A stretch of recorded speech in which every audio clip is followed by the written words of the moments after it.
Welcome everyone to another episode of Trek Talk with Tech and Kirk. I'm TechMan16. I'm Strange Kirk. And I'm Strange Handy.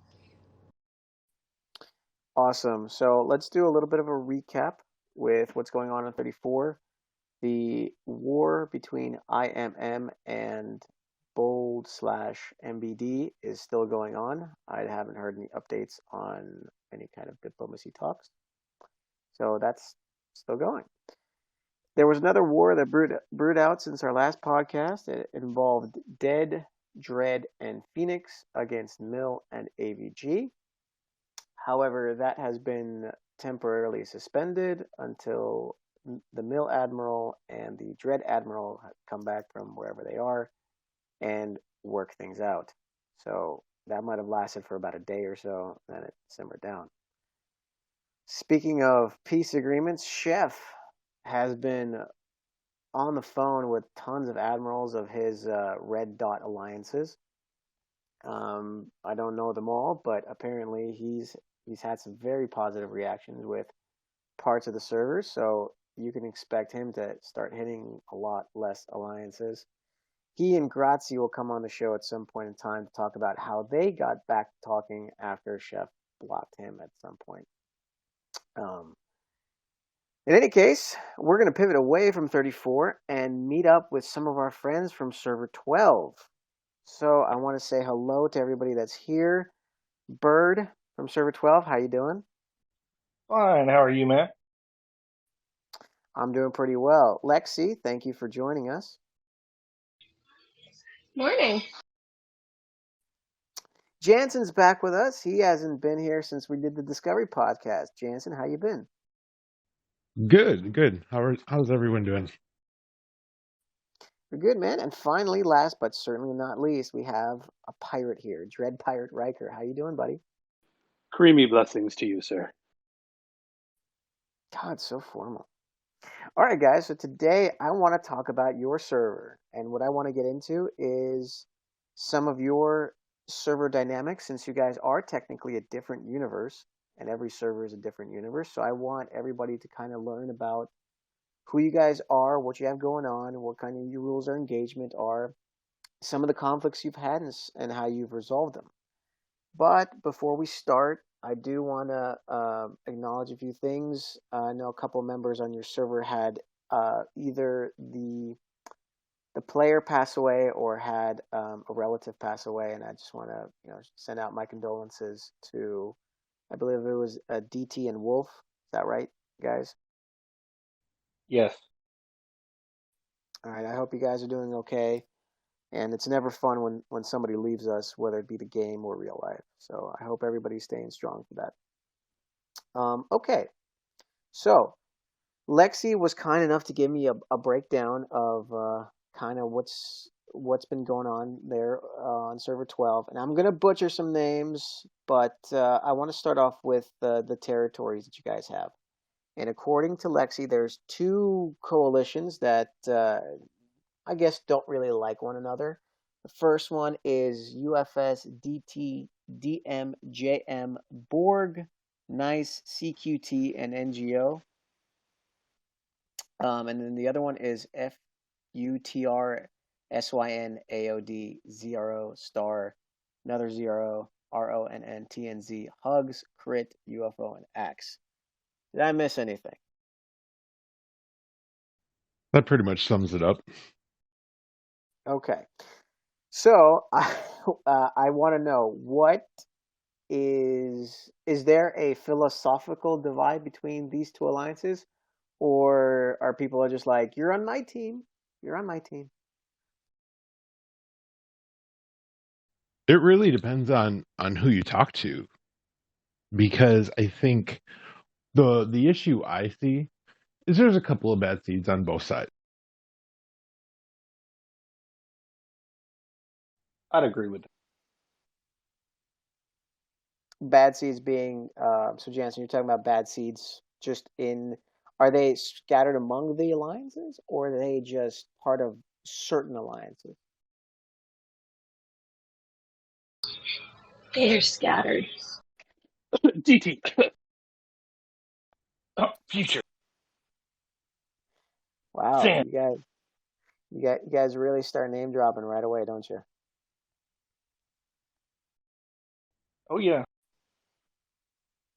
Okay, so let's kind of break it down Future. for the guys. Calm down, calm down. Why don't we go through a little bit of kind of what alliances you are part of, your power levels, and just a little bit about you guys. So we'll start with Byrd, then we'll go Lexie, then Jansen, then Riker. I'm in DMJM. I used to run the Borg Alliance. Give me a. I used to run the Borg Alliance. Wanted something a little different, so DMJM is an offshoot of the Borg. And honestly, we are we merged a few alliances together to got rid of a lot of inactives, and we pushed up. Last time I saw, we were 8 or 9 on the power board, and but right now we range. We've got a couple of 40s. A lot of our players are mid 30s, and we have a few under 30. And what level are you? 37. Right on. Very cool. Oh, that I guess that's what the 37 in your name is for. Makes sense. Yeah, a lot of us, at least on our side, what we did when we were setting up our discords, we put our power level on Okay. right beside our name to kind of help each other out. So that way we could, when somebody started asking a question, we could kind of give them advice at to what they're, you know, give them advice that actually pertains to their level. Excellent. Lexi. Yes, I am with AOD. I've been with AOD since the beginning, apart from the Starter Alliance. Um, we're very much a pirating, like to raid people kind of alliance. It's power number 5, and I'm level 28. Awesome. Jansen, please grace us. Well, that's an interesting topic. So I was with AOD for probably about, I want to say about 6 to 9 months. And the Admiral irritated me for the last time. So the day that they were going to defend against DMJM, I dropped tags, joined DMJM just to show up and irritate the Admiral. So now I'm with DMJM.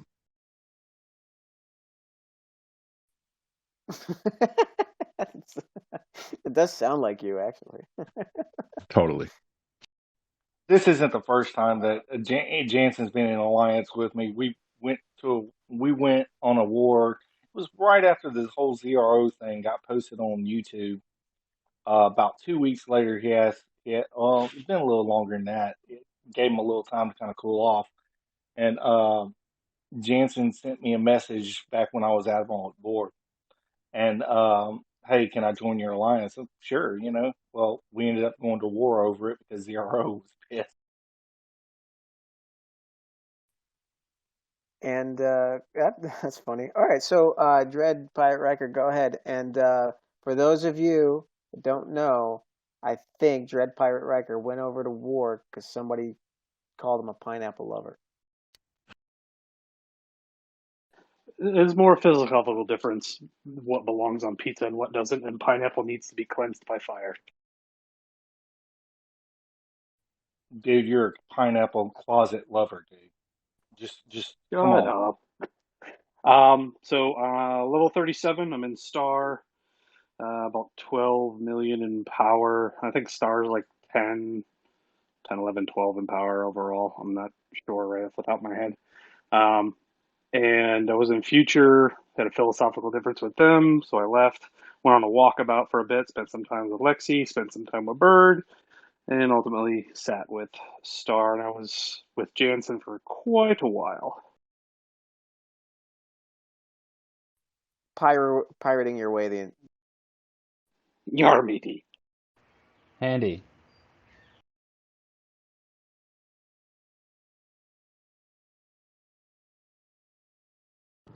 Technical difficulties. What's up? Is this what it's like to feel kind of powerful? I'm like the second most powerful person in this room. I'm really enjoying this. Yeah, it's interesting. Um, I I'm shocked at how much more powerful our server is as far as players go. It's very interesting to me. I'm trying to figure out what makes a server shoot up in power, what makes its players shoot up in power more so than other servers. I'm trying to figure out what the difference is. It's called money, first of all. Well, not only that, you gotta think that people are only going to shoot up as fast as the people around them because it's in response to, right? So if they don't have a whole bunch of whales on their server, then it's everybody's going to probably take it at a slower pace. I am just curious for those of you in 12. What like how many level 50s do you have in your server? 0. None. What is the Oh highest wow. level person there? 49. So Days is 49. I think Death Apprentice is 49 now too. Also, I think Tech's having some technical difficulties. So Tech, while you're getting that sorted out, I'll go ahead and keep this going here. Yeah, I'm just curious. So that means nobody in that server has an int A or anything like that. It is pretty interesting to to see that. And Handy, to the point that you were making earlier, if I'm not mistaken, we're one of the most powerful servers out of all of them. I've heard that before, but I've never actually seen like a comparison, you know. So it's in my mind, it's just kind of a rumor. I don't know, how true it is or whatnot. A lot of what you see in 12 is people who don't want to spend money for stuff. There is, I think, before anybody gets to 50, I think Days will be the first one. The dude spends like an obscene amount of money. And good guy, he's just kind of off his rocker sometimes. He gets too Sometimes. emotional on certain things. Well, I mean, to put it in perspective, we have I think 6, 7, 8 level 50s now, or something like that. I'm pretty sure. So Yeah, and there's got to be at least about that many at level 49, even more at 48 well, I'm through. to put it in perspective. I mean, I'm level 41, and I'm considered like the upper echelon of the middle of the road group. So We've got a lot in their mid 40s and early 40s that are starting to get up there. I feel like Tech is having some hella difficulties here. It looks that way. I'm not sure what's going on, but he can't speak at the moment. It's probably we can blame it on the server administrator. I'm pretty sure it's his fault. It's voters' fault. Anyway, I'll go ahead and throw this question out for whoever wants to talk first. About how, for the other people listening, about how old is your server, give or take? From launch. Yep. And Yeah, have you all been playing since launch? Are you all, did you all I have kind of been. start at the same time? I started, at launch right about. I think I downloaded a few days to a week after it launched.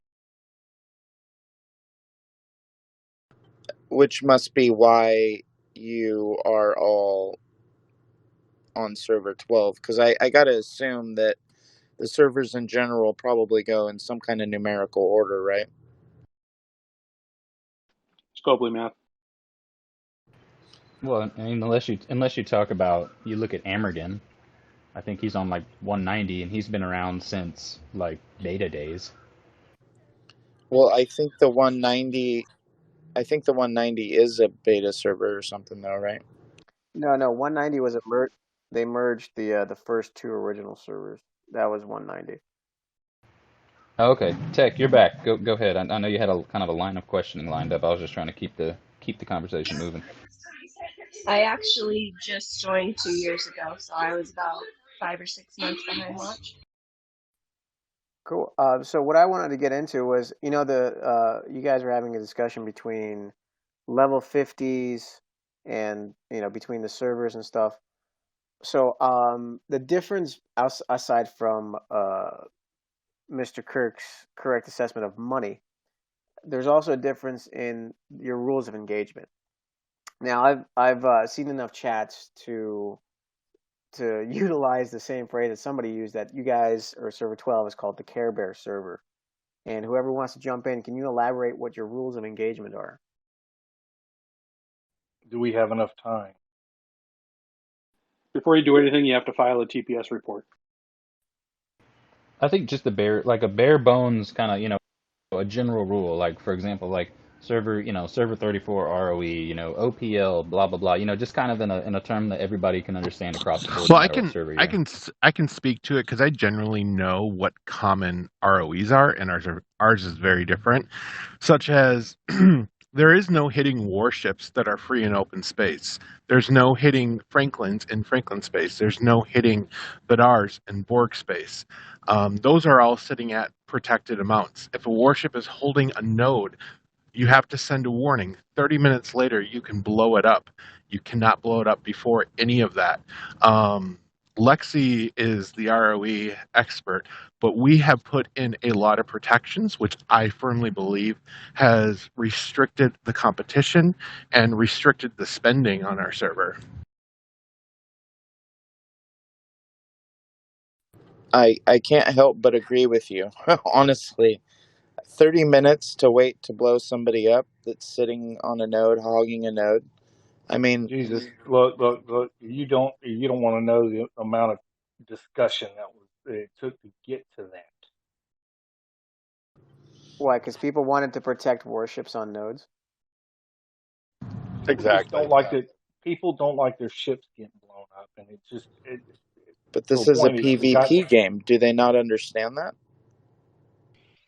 From my recollection of it, when it went into place, it was because deep space had just been opened up and people couldn't get all their ships up there, so they would need a warship to go and switch out a node. And it would take roughly 15 minutes, depending on where they were at, to get that warship up there to switch out their miner. So they came up with 30 minutes. So that being said, what about specific nodes? Can you put any miner on any node and you can't touch it for any reason? If they are OTL or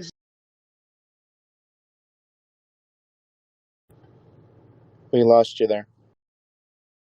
If they're OTL or zero node, zero node, you have to give a 2-minute warning. OTL is fair game.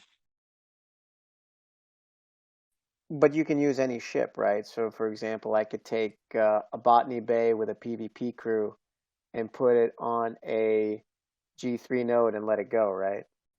Ugh, God, That's yes. yeah, that's one of the things Riker, I know for a fact, hasn't had an issue with. I mean, I don't like it either. I'm slow mining is stupid as fuck. I mean, it's just ridiculous.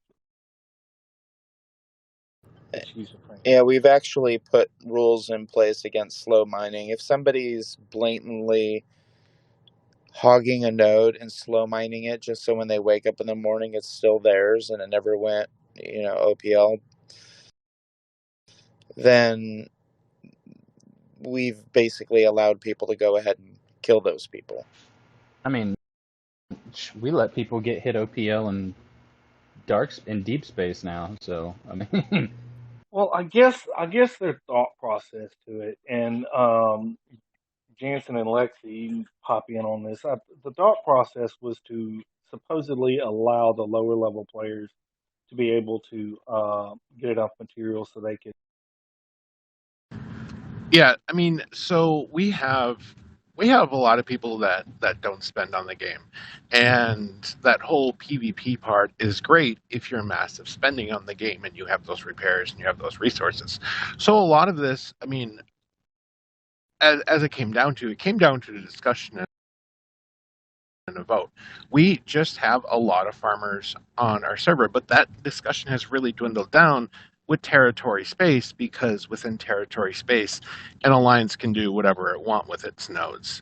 The only thing that's free game in there that won't really result in a war are base raids and OTLs. You can't dictate zero nodes or anything in an alliance Yeah, and owned zone. territory is a free game. I mean, if somebody parks a ship in there and it's not your territory, your alliance and your coalition members are allowed to hit those ships.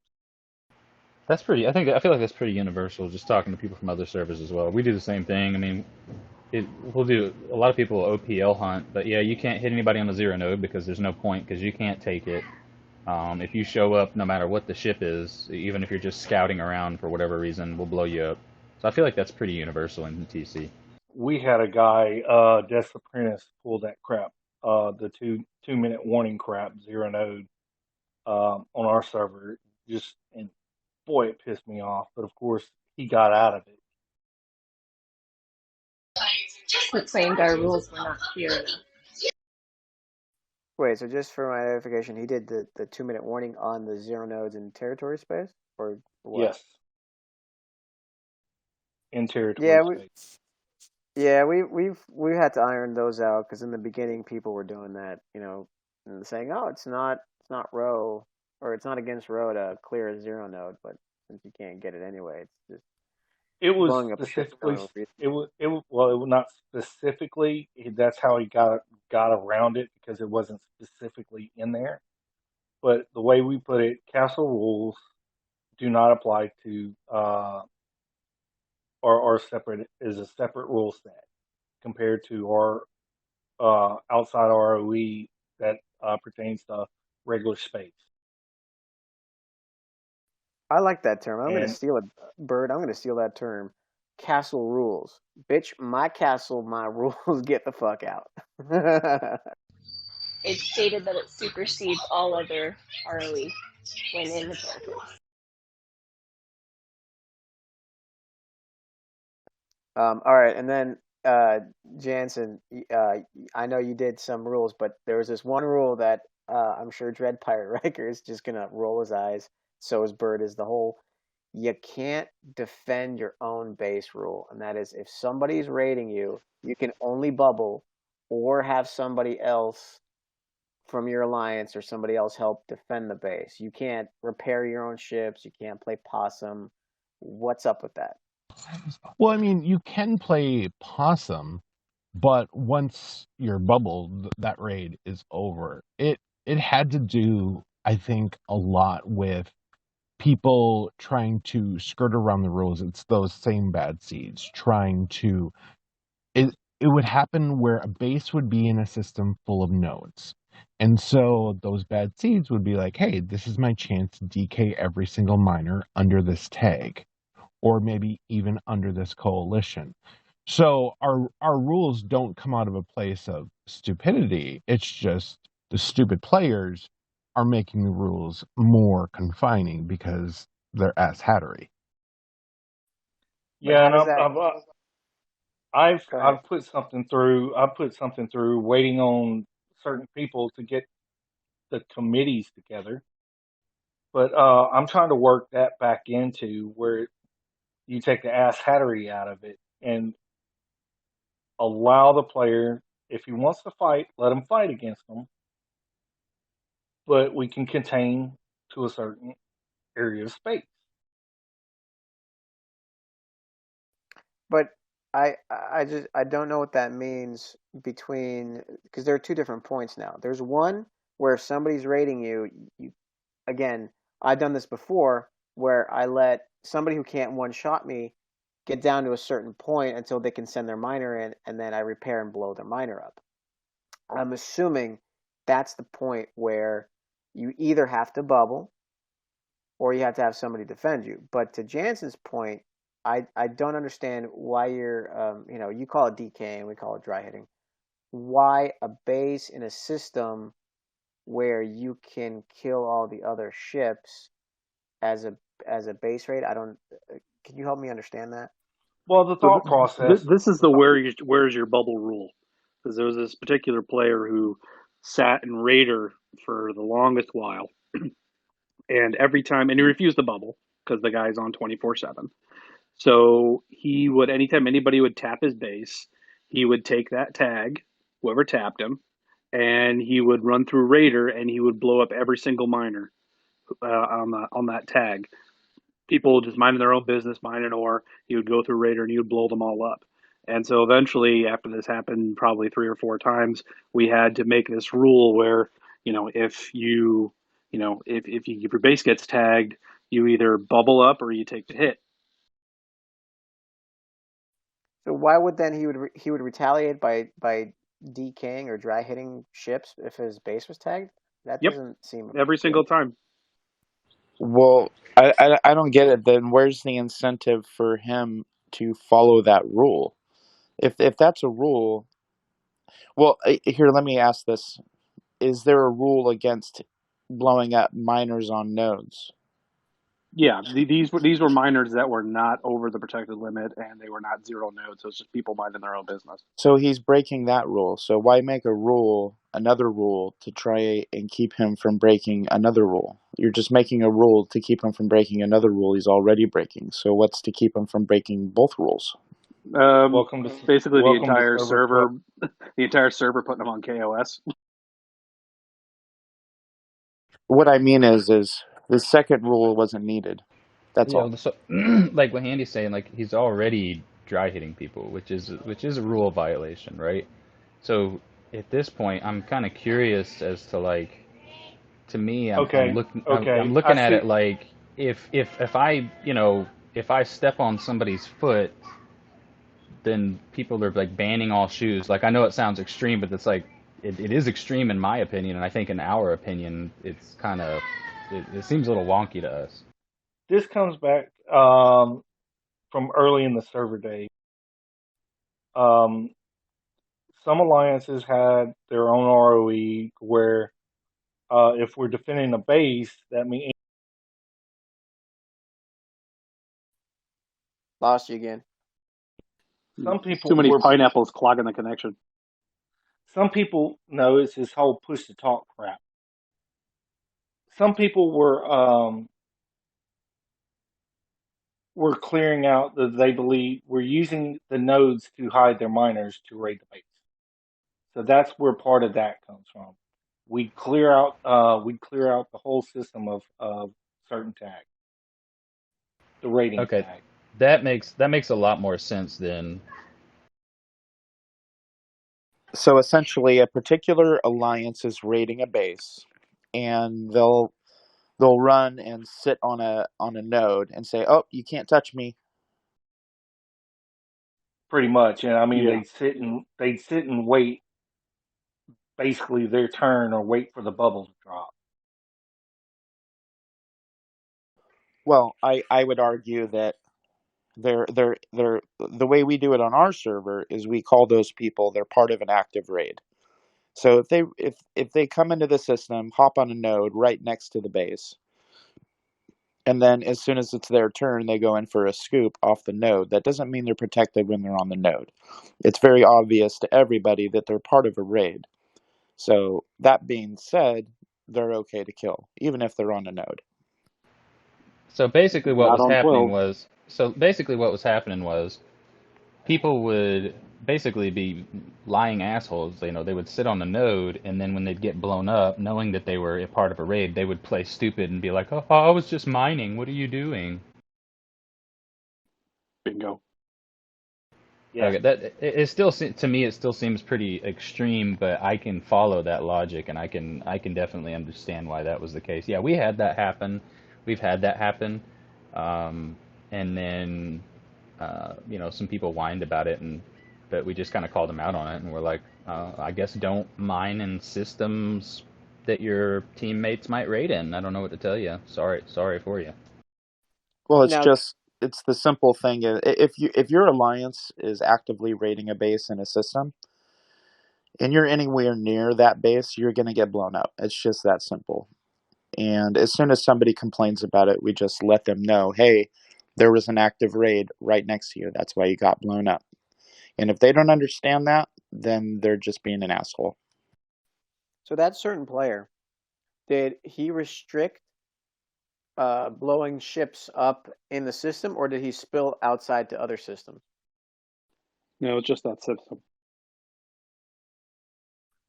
And well, his name is now Where's Your Bubble, but he used to be called Tax Collector. The dude gets on my last freaking nerve,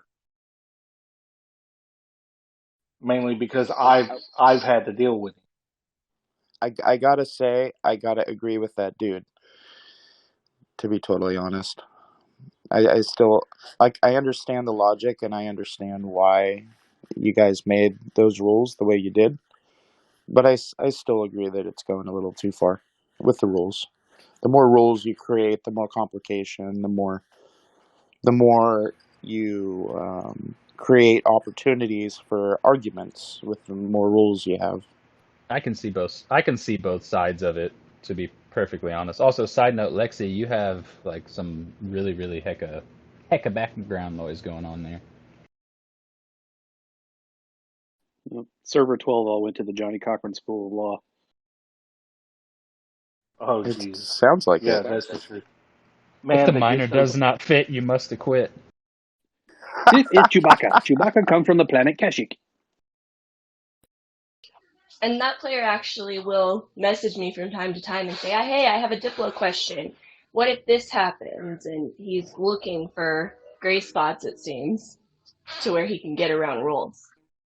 Yeah, he likes to look at loopholes and try to exploit those. We need to put this person in touch with Chef so Chef can actually teach him how to play a good non-ROE game. Oh, he thinks he knows it all, so anything Chef tries to teach him, Tax will say he did it better. What level is this person? 39? 30, 38, 39, something like that, and his alt's 28. Oh, I'm sure Chef could teach him quite a bit. I think he's our resident full-time non-ROE person, but half the people love him.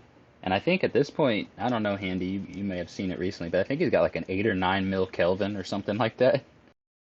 Yeah, yeah, he's gotten pretty powerful.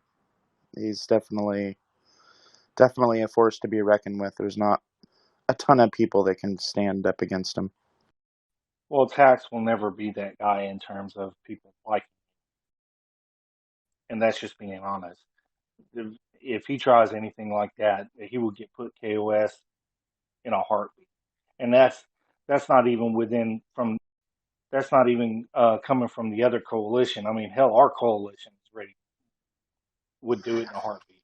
I've got a question. So your coalition has about 8, 10 alliances, something like that, from the list Tech read earlier. So I'm curious if somebody messes with one alliance and they're being ridiculous, does the entire coalition set that person as KOS or that alliance, or is it separated and still segregated by alliance? Like everybody handles their own business. It's Everybody handles separated. their own business.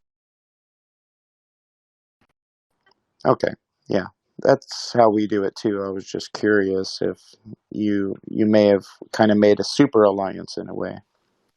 Apparently, there has to be some sort of catastrophic event for all the alliances to set somebody KOS. Well, that's the same thing with us. I mean, we're allied with Nona. So for those of you in here that aren't aware, Tech and I are part of the number 2 alliance, which is Dark, and Handy is one of the co-admirals, so to speak, of the number 1 alliance. And so we're allies, but as Tech said, something really bad would have to happen for Nona to jump into our shit, and then vice versa. Right, it'd have to be a pretty big deal for us to get in each other's business.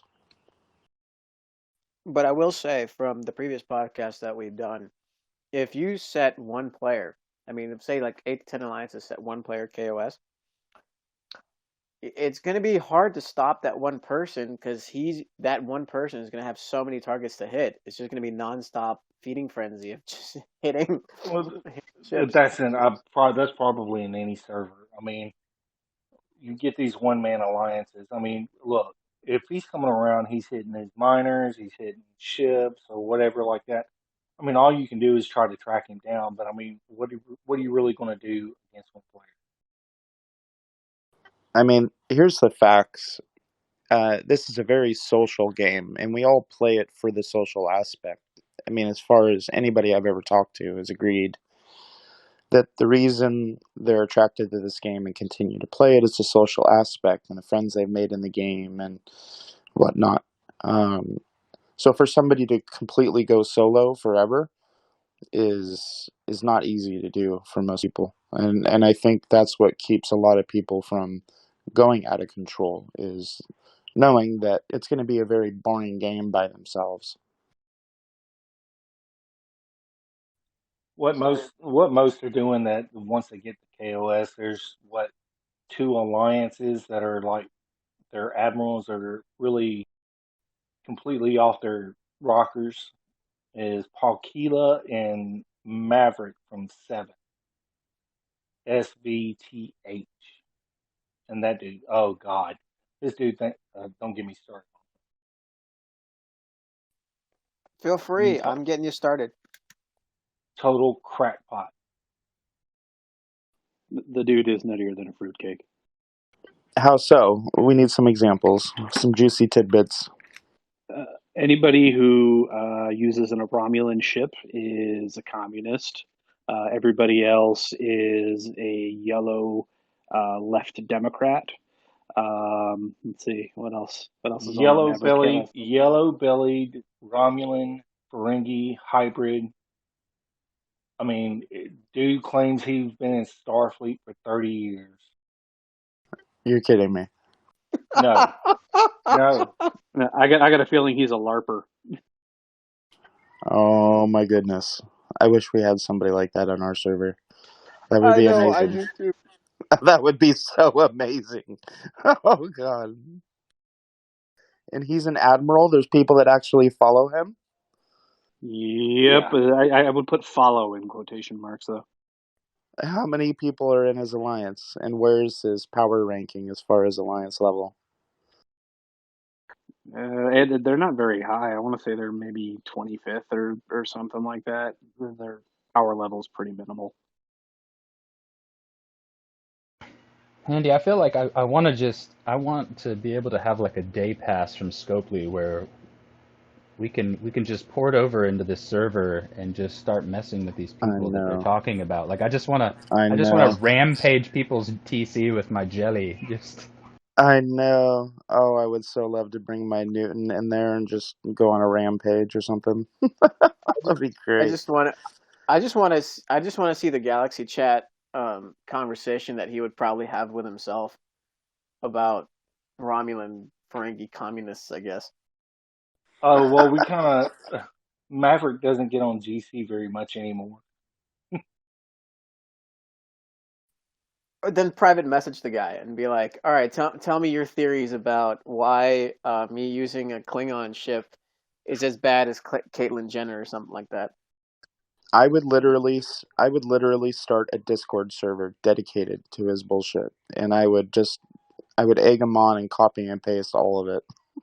Maverick's probably maxed out his block list. Exactly. He blocks everybody.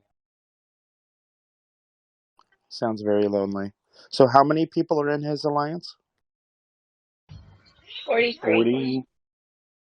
Holy crap, he convinced 43 people to follow him? That's actually quite a bit. I know, right? Oh my God, that's a lot. I mean, there was another kind of crazy person out there who was in charge of an alliance called One. His name was Galresh. He's in AOD now. Shout out to Maverick. Maverick, we need you on the show. We want to interview you. Please come to us.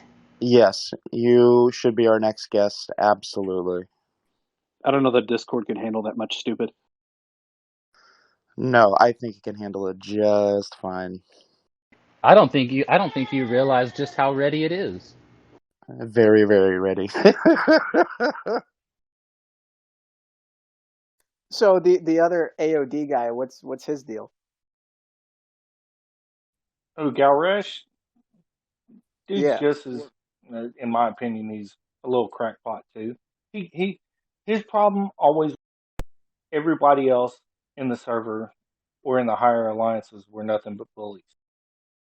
Um, but the dude would get himself, he'd put his foot in his mouth every 5 minutes, and yet it was everybody else's fault. Oh, never mind. We already have a couple of those on our server. I do have a question because I'm interested to hear this because we did cover this topic several months ago. Um, Lexie, uh, how are you getting on with the game as far as do you receive any additional harassment unlike the rest of the guys?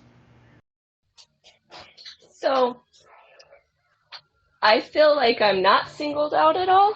I know that there are a lot of women who play STFC and they have a lot of issues, but everyone in server 12 to me is super respectful. And I couldn't tell you why unless it's just that I've been in Diplo for 2 years now and I've established myself, but nobody harasses me at all. We do we've interviewed we've had a couple of female players on and we've just talking back and forth and some of the stuff that they have to deal with. I like to bring that to light and I like to kind of put a spotlight on that and just let people know that there's a lot of this stuff that's going on, that it needs to stop because oftentimes it's overlooked. Because I mean, let's face it, in the Star Trek universe, probably 8 or 9 out of 10 fans are guys. So yeah, I just kind of wanted to throw that out there. Well, for the most part, I mean, a lot of our players are respectful. I'm not saying Lexi doesn't get it, or hasn't, or any of the other female players. But most of our alliances, or at least the top alliances, if their leadership finds out about it, I mean, they're quick to say, "Hey, look, leave them alone." That's good to hear. Yeah, it's not too surprising. Typically the power players are going to crack down on bad behavior. They take the game a little more seriously, etc., etc. Are you saying that the whales are the server police? You horrible person. Absolutely not. We are not server police, nor will we ever be. Same thing. We'll let the viewers decide, or the listeners, all three of them. Hey, we got 4 now. No, that's just my mother. She finally subscribed. We'll call that 3.5. Hi, Okay, guys, I want to jump into the history of some of server 12. And the first thing I want to talk about is the one whose name you will not mention, but I will. Stilbon. Um, he apparently was either a developer, or he was abusing Apple's return policy, where he would buy a bunch of packs and then tell Apple it was fraudulent and get his money back and keep all the Scopely virtual goods. And so Yeah, he went on a huge power trip, I would assume, and was I guess he was at the time where you could still only be a level 39. And yeah, I'm assuming his account is still banned or was banned or something. yeah. So It's completely wiped out. okay. So I want to kind of ask about those days. What was it like? Because he was like the server terrorizer, I guess. And I know that from Lexie that days helped kind of deal with him. So how did those days kind of play out? What was he doing? And then what ultimately led to his demise, I guess. Those were dark days indeed. Basically, I mean, he'd go around first. dry kill, dirty hit, whatever you want to call it. He would hit anything and everything. He would also, like if you're out actively raiding, he'd come in and basically just steal your raid. And you couldn't do anything about it because at the time he was the highest level player in the server. And yeah, it was just he was the definition of a server bully. You said douchebag wrong. Did he have specific targets? Like, were there alliances that he left alone and others that he hounded? Everybody. I mean, there were some alliances. Some alliances tried to get him to follow the ROE and stuff like that, but ultimately failed because it's just the dude was just off his rocker.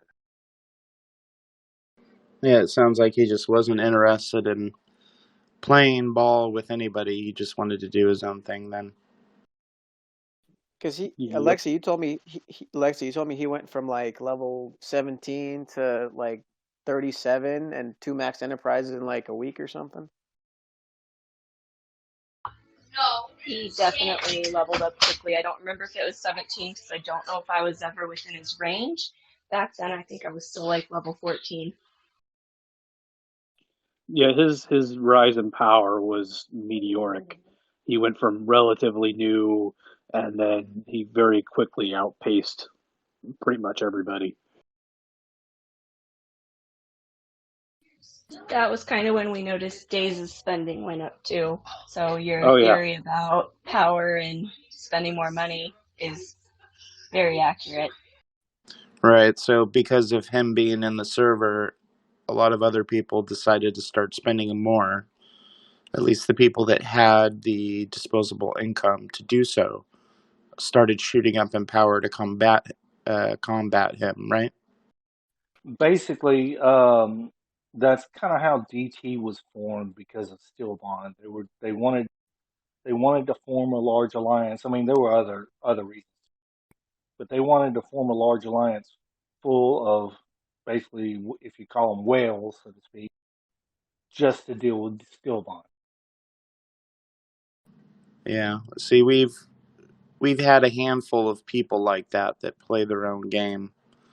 One of them is Chef, although the difference is he's got, he's a very nice guy and a good friend of mine, and he befriends, probably half the server, and the other half are his enemies.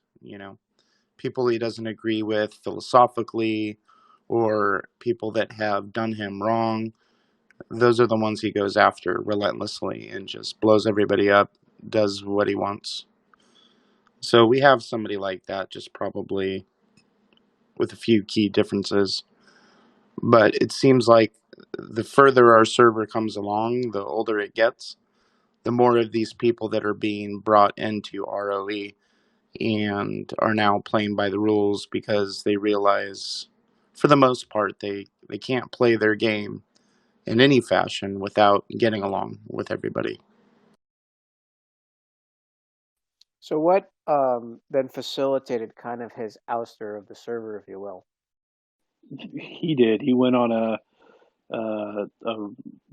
racist, sexist, misogynist, religious rant in GC that basically, just kind of shotgunned everybody with various epithets, and eventually that got him banned. I think he was looking to try to deactivate his account. I think he got bored with it finally, and that was his way out. Yeah, it's hard to believe that somebody would spew a bunch of garbage like that, not expecting to be banned. I mean, we've had that in our GC. Yeah, we've had a couple of people that do that, but they're just I don't know. They always seem to come back. Actually, I think what was going on with one guy is he went on a huge racist rant in GC, and I think he was just timing how long it would take him to get banned. And I think it was like 8 hours or so of it just constantly just running his mouth in GC. And did he come back? I don't even remember this. I don't know. It was an alternate account, so I'm sure it was just a burner password. He was like a level 4 at the time or something. Oh, gotcha. All right. Well, that was so. Did any rule changes come out of his presence, if you will? He didn't conform to any rules, so no, not really. All right. And the next guy who's still active is Joker from UFS. Lexie told me he went on a crusade of Armadas. And I don't know what that means. So if Lexie, you want to elaborate what that means and how rules were changed around that. Sorry, I'm multitasking with kids at the same time. Joker felt that there needed to be rules about armadas because if he didn't beat the armada, he wanted the second chance to get to it. He went through and systematically declared war as a solo player against our set amount, whatever his set amount of numbers was, different alliances, starting from like rank 25, moving up in the boards. As far as rules that came out of it, he was able to get us to a point where if there is a damaged shield or a damaged hull on an armada, you have to take a screenshot of it, show 1 minute passage of time, and take another screenshot of it before you can start the armada. That's a lot of screenshots. Yeah, You have no idea. People on the server love their screenshots. I mean, do you really need the proof though? I mean, for the most part, I mean, if you have 5, 6 people, or like on this server, yeah, because you've got a few, and this is on both sides. You've got a few people that will just hound the subject and keep it going until quote unquote proof is brought forth. Again, Riker's comment about what I call pixel lawyers is accurate, because I mean, if you get into the discussions, I'm telling you, it's like in a way being in court, having a court battle. Yeah, but even these people have to take a step back and realize that this is just a game. And You're kidding, right? I mean, I mean, the people that take this game way too seriously on our server get a little bit of attention, but at a certain point, everybody stops listening because they're obviously doing the circular, arguments and just arguing the same thing over and over again and being unconstructive and just not helping the situation, right? They're blatantly creating strife. So those kind of think people, Andy, correct me if I'm wrong. On our server, what we do is if you fail an armada, you're given, an unwritten rule. You're given a certain amount of time of starting another one. And then if somebody else does try to snipe it, everybody's usually nowadays pretty cool about, oh, yeah, sorry, my bad. I'll just let it go. Right. If it's not a written rule, it's just one of those unwritten rules we have. So, nine times out of 10, if an armada is failed, people will watch it for about 30 seconds or so, which is about all the time you need to click repair and start it again. If you're going about your life and you're not actively playing the game, then that's your fault. You can't come back after a fail 2 minutes later and be pissed because somebody ran it. That's your fault for not watching it. You know what I mean? Don't say that to Law and Order at the STFC over here, because Server 12, they do exactly that. That's ridiculous. It's just ridiculous. That's the way it used to be with us. It was just like an unwritten rule. We didn't snipe armadas. And then with Joker's Crusade, it changed everything. I would encourage anybody playing this game with a similar situation as yours to not let the 1% of the really loud people dictate the rules of your game. Because you got to realize that these people that yell the loudest and complain and complain and complain when something doesn't go their way, they only make up 1 or 2% of the population of the server. And there's no reason the other 98% should suffer with over-restrictive rules because of these few people that yell really loud.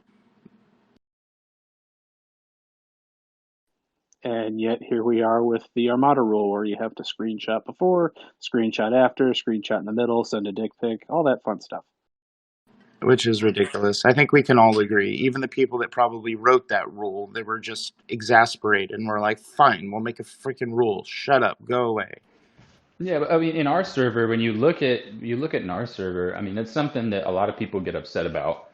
And believe me, I'm not part of this group of which I'm about to speak. I'm not up there in power that much yet, but we generally always agree, so it's not a problem for me. But yeah, in our server, the top few alliances basically dictate how the server is going to be run. And I understand it because these are the people, they're in those top alliances. Generally, the top alliances are going to be your spenders, the people who are investing into the game. So they're not going to be sometimers. They're not going to be casual players. So a lot of people will come forth, and we've seen it happen on our server, where they'll come forth with these rules that they want to implement, and the rest of us in these big alliances go, oh, that's cool, and we pat them on the head and we go, you go ahead and do that. We're not going to do that, and there's not really anything you can do about it at the end of the day, and we just go on about our day. So it sounds unfair, but at the end of the day, that's kind of like there's a pecking order, right? So that's how it works. With us, it's slightly different. We do have the top 25, maybe 30 that actually all vote on it. Not all alliances take the time and spend their vote because they don't get on Discord, but we all work together to create the rules. Part of the Armada one coming in is that there are alliances out there that didn't have the power to combat against Joker. He is third or fourth in power in the server, and it was too difficult on them. They had went into and made agreements with him about Armada sniping, and this is where we are now.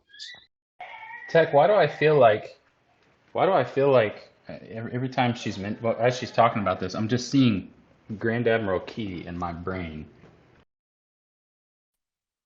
Because every server's got one. I mean, and this is part of, why I want to learn about 12 and other servers, is that you see the similarities and you see the differences. And guys, the guy that Kirk referred to is he's a level 50 on our server, Grand Admiral Key. He's a chill dude in real life, but in the game he's kind of an aggressive player. He's more like one of those players who are like, look, I'll follow your rules as long as you don't touch me. If you don't touch me, we're cool. If you start touching me, now I'm going to get pissed off and you're going to reap the repercussions of what I'm going to do to you.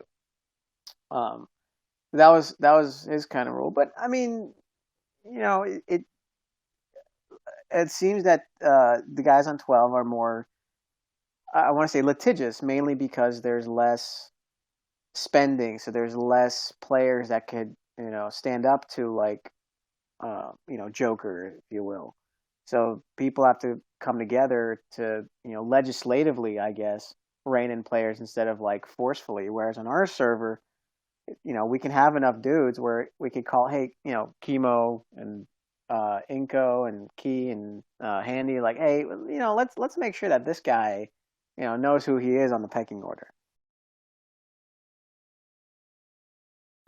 Yeah, but I don't think it ever gets to that point on this server, on our server. On 34, typically just knowing that most of the top guys, I mean, your top 20 players, for the most part, we're all friends. We're all very respectful to each other, and we all talk, and Yeah, we're that's all not very happening. like-minded. Typically, there's only one or two outliers. So it becomes very much easier to, to kind of set the tone for the server, I guess. I mean, we play the way we play, and I think a lot of people, see that and want to kind of, go with the group. They want to get along and go with the group and not create problems for the most part. So that's what keeps a lot of the peace for us. Yeah, that's not happening on our server.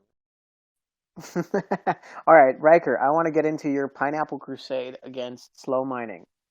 I know you went on a gigantic hitting spree of slow miners, like Devores on G3 nodes and stuff. Tell me about that. This was pre-territory, when Scopely did that massive node dump, however long that was ago.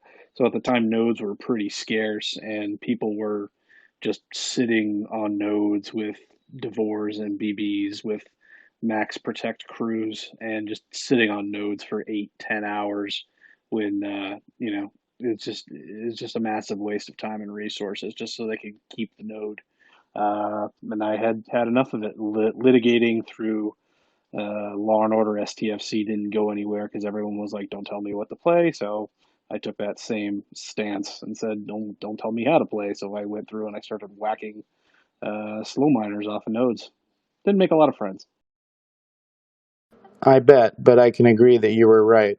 Slow mining is annoying and ridiculous, and they should all die miserably. I had plenty of support in private messages. Publicly, I had like no support. So I did what I did for a few weeks, and then I sent myself into exile for a while.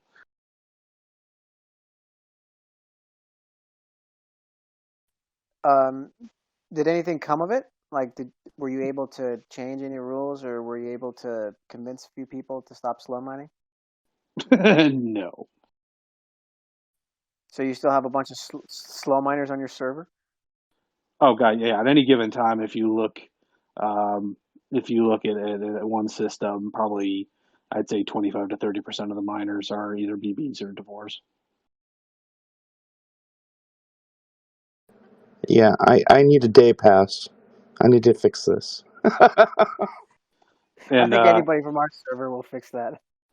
I usually part of my morning routine is I'll take a trip through the territories to relieve people of their over the protected limit cargo, and I see Devores and BBs on ISO on G3 G4 nodes, and I can't fathom what is wrong with people. Now, I gotta believe because of the relative lower level of the server that maybe a lot of these people don't have the appropriate ship, or are a lot Which of these people they do have the appropriate ship, they're just choosing not to use them. I would say even when I went on my little rampage, um, I limited it to I want to say it was over level 30, over level 28, because below that you don't have Horizon. So the BB or the Devore might legitimately be your best miner, even though it's not, you're not using it for what it's intended. It's what you had, which, which is fine. That's why I restricted it above a certain level. But, you got people that are way above that level that are still, I mean, to this day, they still do it because they're like, don't tell me what to do with my miner. Basically, what they're doing with the miners now is you get these people um, who will hold the nodes so that way that they can be set up for mining Monday. Oh God, don't get me started on mining Let Monday. me tell you something. If you care about mining Monday and you're that much into it, you need to go play a different fucking game. Oh Well, Jesus, we get guys get pissed off if you hit them. Oh, they're blatantly OTL or OPL, however you want to coin the term. Anyway, they're blatantly over protected limit, and then you pop them right before the mining event starts, and they just lose their shit because they're trying to get those points automatically right off the bat. Of course. Now, do these people realize that the rewards for this event are complete garbage? Doesn't matter. They don't care. It's yeah, you're taking away their points because we play Farmville in space. Right. Yeah, it's the matter of getting that, getting the first place in the event. Which I could not give a dusty fuck about. And most people don't, but I understand it. I get that people can play however they want. But if you're going to sit way over protected limit, then you better be sitting there with all your warships around your ships protecting it. Otherwise, I mean, over protected limit is over protected limit. You know, if you're going to be, if you're going to put your valuables out on your front lawn, expect somebody to try and take it. Oh, that's a whole nother topic of defending your minor, where people were trying, they were defending, but much like the defend your base rule, they were saying, well, my minor was over the protected limit, I was defending it. Well, we came to the conclusion that that was bullshit, and your two options are to not go OTL or warp out. Right, but I mean, if somebody wants to sit there and protect their minor, I mean, if a warship comes and flies up to a minor and a warship sitting there and they get close, if they get blown up, I don't blame them. I mean, I don't have anything against people protecting their minors. That would be a DK on our server. That's interesting. So Yeah, people aren't allowed to because protect their ships? well, the thing is the way it was worded that you don't know their intent. That's the Right, word that gets thrown around all the time is you don't know their intent. but it You doesn't can't prove it. matter. I mean, warships are fair game on our server. Warships are for war, they're fair game. I mean, the only thing that should really be protected are minors. If you find a way to like You cut out, what's that? if you can find a way to properly like document like this was happening, I can prove their intent, they were targeting me, then you can defend your minor, but otherwise people go all haywire and go on about not proving intent. Hey, Handy, if you run up on me with a gun while I'm watering my grass, I'm gonna shoot you first. That's probably a good idea. I would say that you should. Well, again, remember, guys, this is the difference between the server universes, right? So on 12, they're more law and order SVU, or criminal intent, rather. And for us, it's SVU. You had it right the first time. You sorry. I'm sorry. Law and Order want some SVU. free candy? I got some free candy for you, my This is Kumari. a terrible show. Are you trying to be Herbert from Family Guy in space? Mm-hmm. Oh my god. Well, I hope I the got some free people latinum in my before. Mm-hmm. I hope the people on your server listen to this and maybe think twice about some of these silly rules that they're forcing everybody to No. follow. No, in fact, they'll make more rules so that you can't change the rules. That's Or get crazy. stuck in. You know, all you would really have to do is get together with the other 98% that decide that this is all stupid and don't let the 2% of these trolls out there dictate to you how you should play your game. As sad as that sounds, oh, I mean that's a great idea, but most of the server likes it this way. So I yeah, don't believe that. There's no way. There's no way. I don't believe it. It may feel like that. It may feel like that, but I think really people are just afraid to speak up because they think everybody else thinks the same thing. He's not They lying. think everybody likes it like this, so they don't want to say anything. Look, I Go ahead. mean, people on this server look at it like base rate. Okay, if Shield's down, your open game, right? A few alliances, I know our coalition has, there's only 3 alliances we don't touch bases. But the rest of our coalition, if they're spot cans, they're free game. But there are a few that once they get rated, they lose instead of looking and saying, "Hey, I could have prevented this myself by putting up a shield." But no, they want to blame the other people. Well, that's all about accountability, and Ding, ding, ding. He said the word accountability. I mean, hold yourself accountable. Don't blame other freaking people. I mean, that's ridiculous. Look, That's why hey, I called the server the Care Bear server. And he's not wrong. Of course, I'm not wrong. Shut up, Parker. You like pineapple. Communist. You guys. But I would think I would encourage you all here and anybody listening to start some conversations with your respective power players, your people that are the movers and the shakers, the people that really get the attention of everybody, either based on personality or power level or being the admiral of the top alliance or whatever it is. You're going to have those people that are very influential.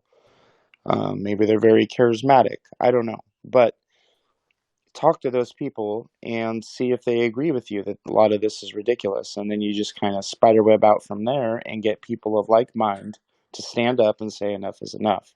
I got to say, I love the optimism of a first-year law student.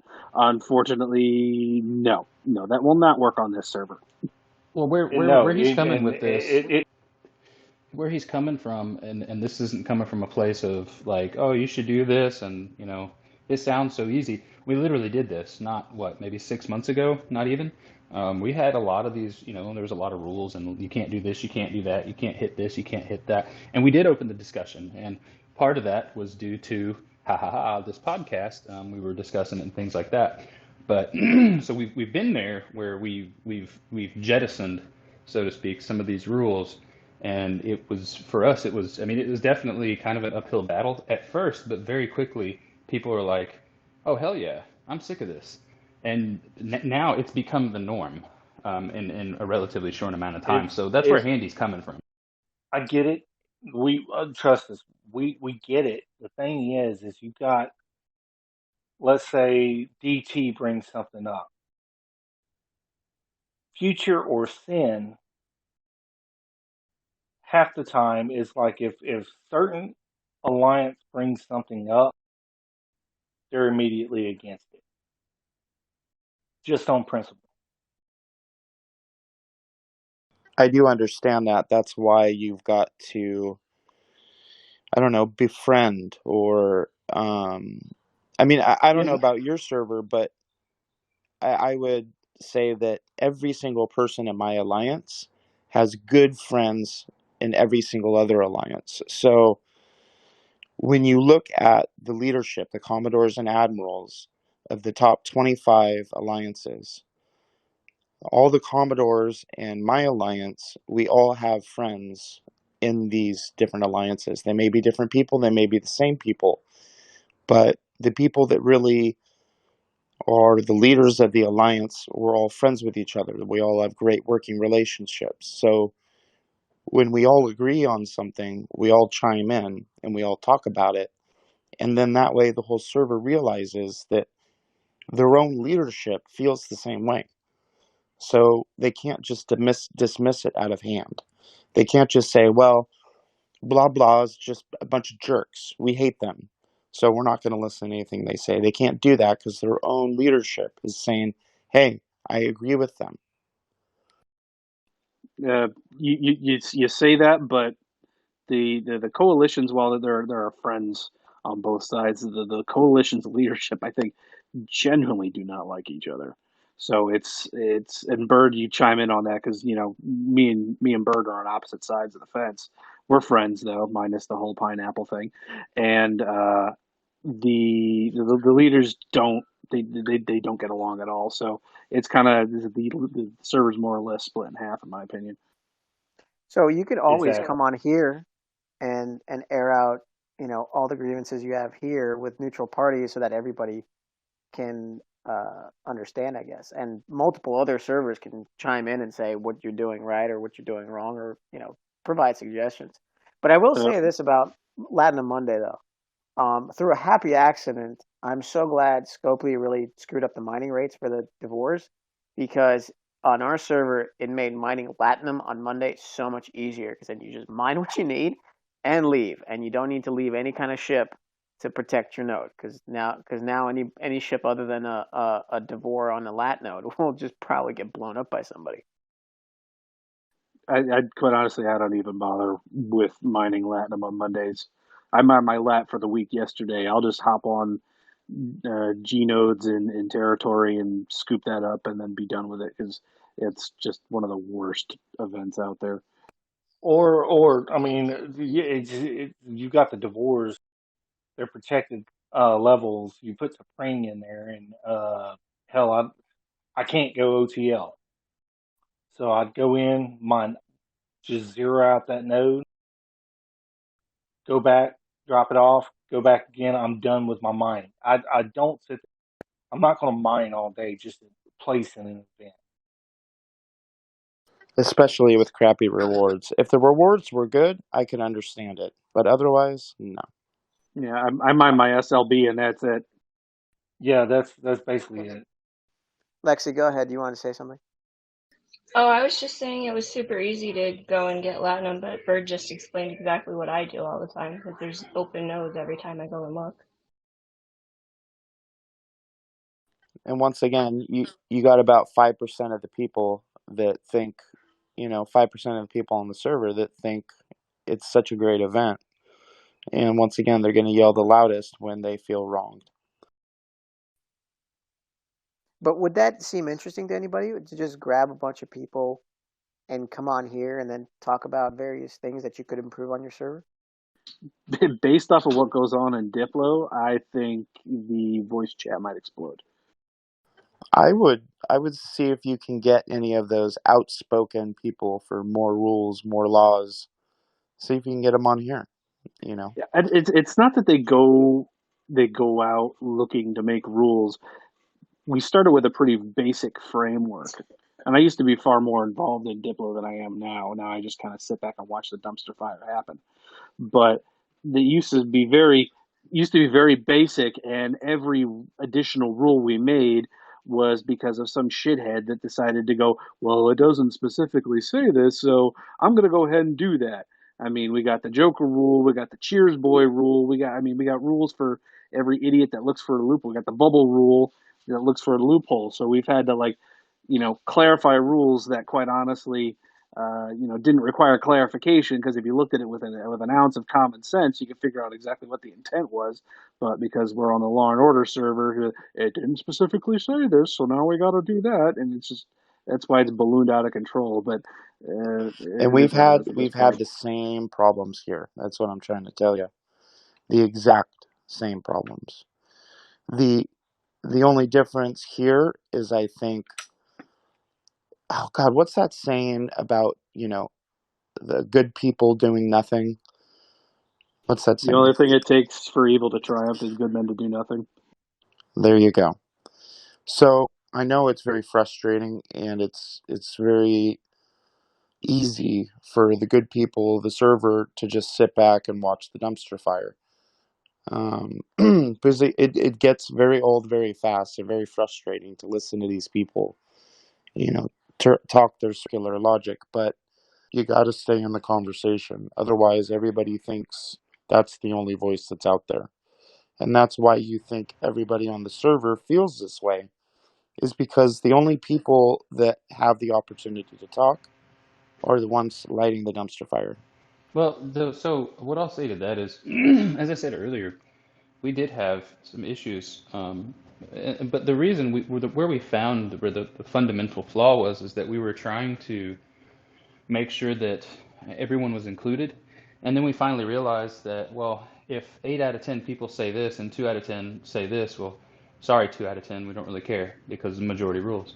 And so that's what it came to. And we just got to the point where certain people who just didn't want to play ball or even offer up decent suggestions, they just wanted to say no and cross their arms.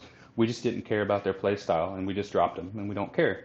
And those people, they'll still kick and scream, but let's face it, the vast majority of those people don't really have enough power to fight their way out of a wet paper bag. So, in the grand scheme of things, like for example, at 41, none of them can touch me, and I can't touch them. So we don't even play the same game. You know, we're in a completely different league, almost a different sport.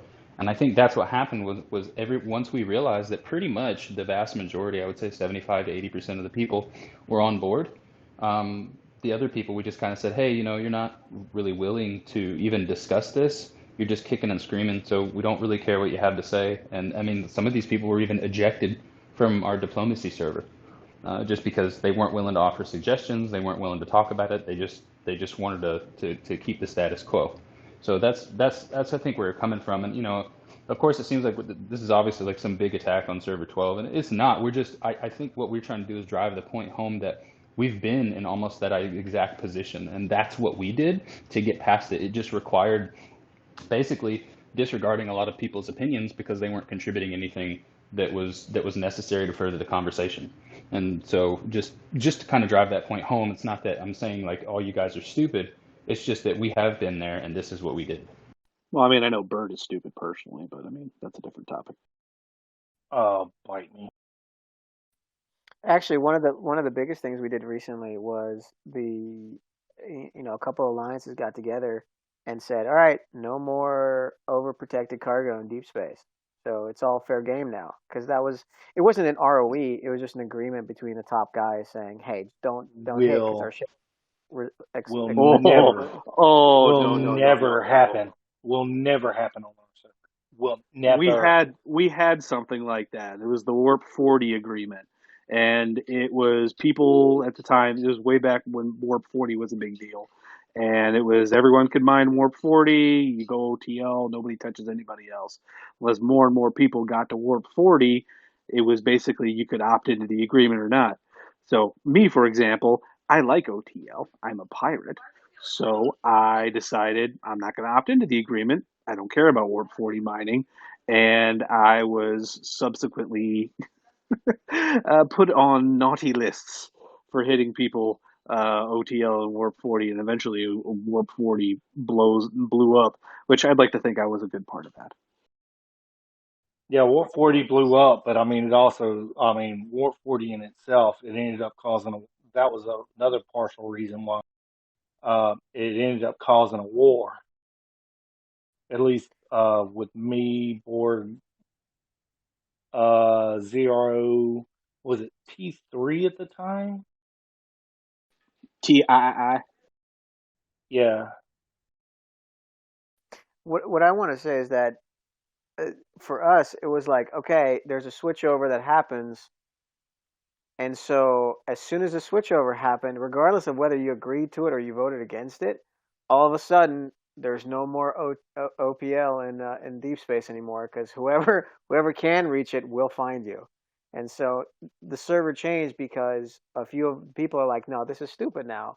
You have the disco, you can summon a regular ship instead of using your G4 dumb miner, and play like it's normally played. So but again, to what Kirk was saying, is that it just takes a few individuals to see kind of the logic in that some things shouldn't really be a rule.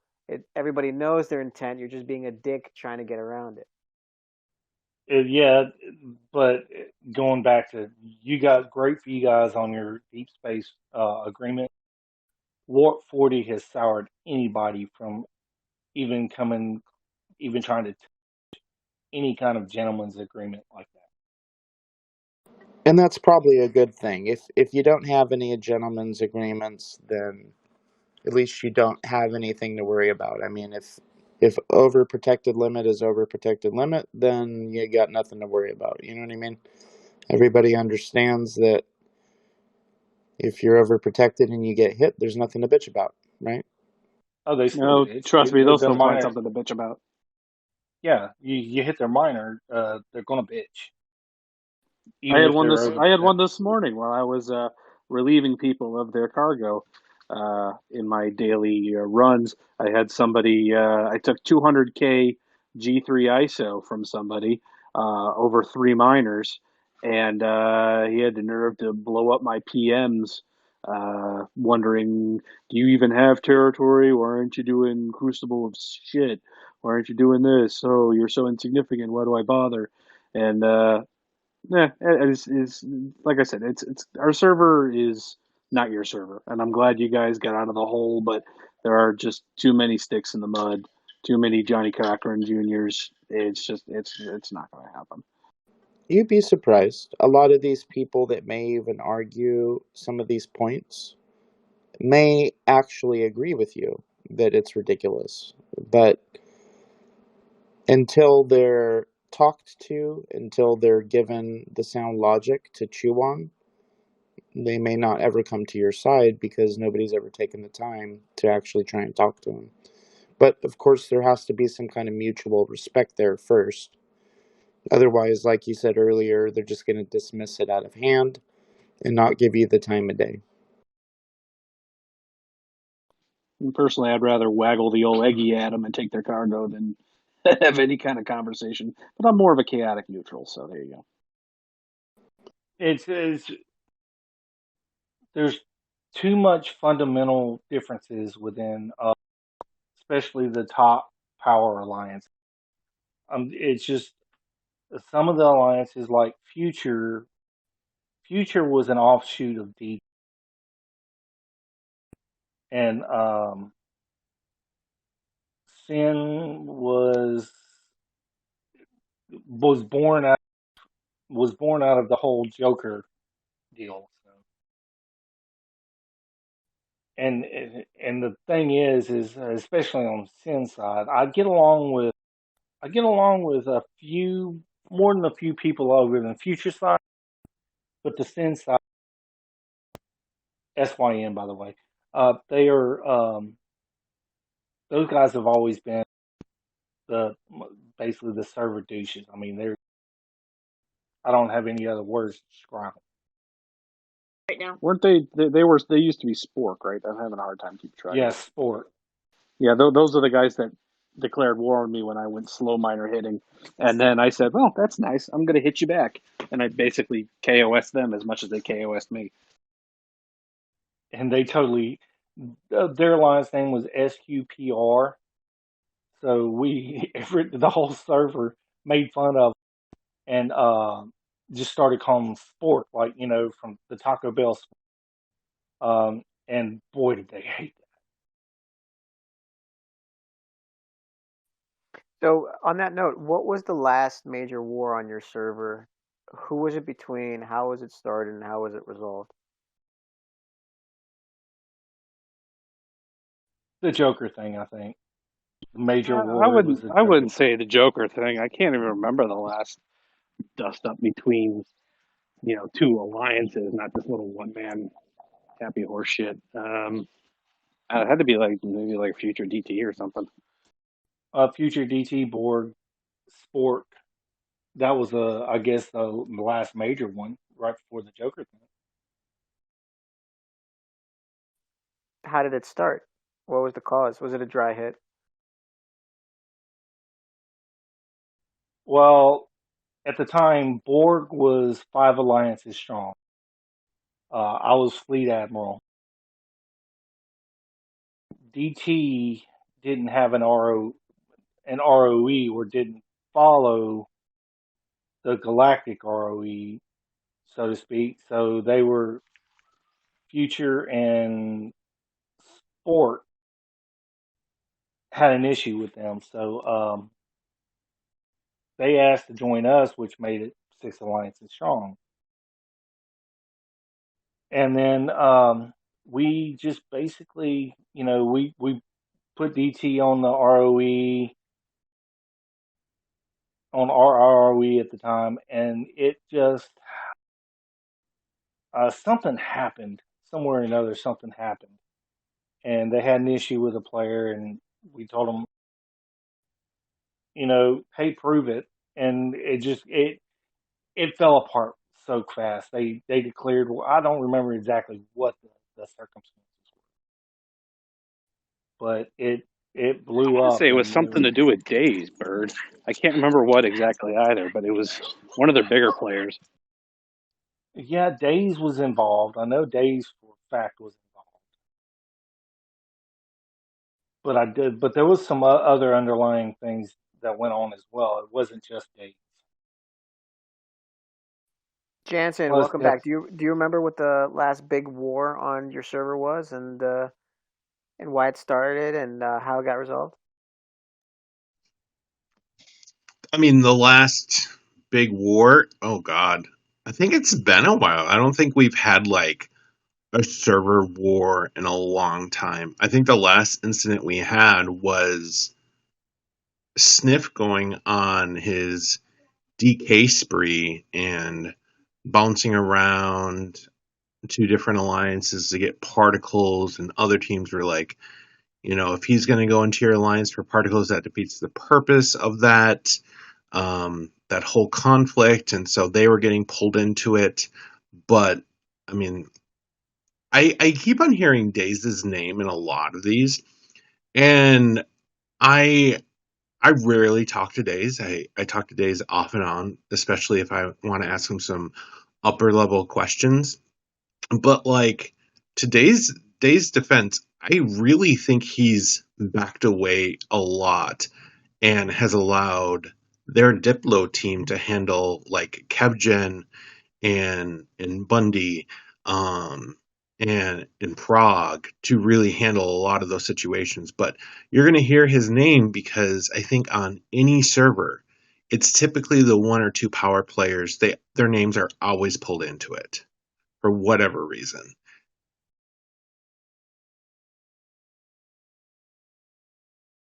Well, he's not responsible for everything, but I mean, so there's been quite a few instances where it's basically, he's the 800-pound gorilla, so you just kind of have to argue with it. On our server, Inko That's is the true. most powerful guy, and I think he's been called everything from a Chinese hacker in his mom's basement to like Handy. What was Inko called again? He works for Scopely. He pays Chef to hit his enemies. So he pays one of the main troublemakers on our server to hit other people, so he doesn't have to. What else has he done? This is all bullshit, by the way. What else? Yeah, Well, he's the a Chinese he's a hacker, the Chinese Chinese hacker. hacker, and his mom living in his mom's basement. Um, there's a few others. I'm trying to remember. I don't know. There's a bunch of ridiculous stuff has come out. But Really. he's never really. Oh, he's been called a bully, right? Because he's basically Oh the bully. yeah. But to be fair, Inko is definitely an ass. You know, he's totally an ass. But you'll ask anybody in our alliance, and they'll all say, yeah, Inko's can be kind of an ass sometimes, but he's our asshole. You know what I mean? He's a really good dude. But he doesn't suffer fools. You know what I mean? He's not a diplomat. His patience runs out very quickly. And since he's by far, by a large margin, the most powerful person on this server, I mean, in game, there's really nothing anybody can do. I mean, he can do whatever he wants, but he doesn't. I mean, I he like this guy. doesn't He he sounds like doesn't me go with a black around hitting. amex. I'm sorry. Go ahead. I said I like this guy. He sounds like me with a black amex. Exactly. Like he just plays his own game, and he pretty much minds his own business. He doesn't really fuck with anybody ever unless somebody comes at him. I mean, you come at him, fuck around, find out, and you're not going to like the result. But for the most Well, part, very he does peaceful. he does occasionally blow up your base with a Tribune every once in a while. Yeah, his favorite thing to do is he'll go around and he'll just crack every single base in your alliance and just one shot everybody because he can. You know what I mean? He's got like a 28 mil or 30 something mil Tribune. I mean, that does like 9 shots around. It just pretty much blows everything up. don't forget to factor in the ability that's, if he sets your ship on fire with each level, each gun has an additional chance to fire another shot. So, you're getting up to like 28 shots around or something exorbitant.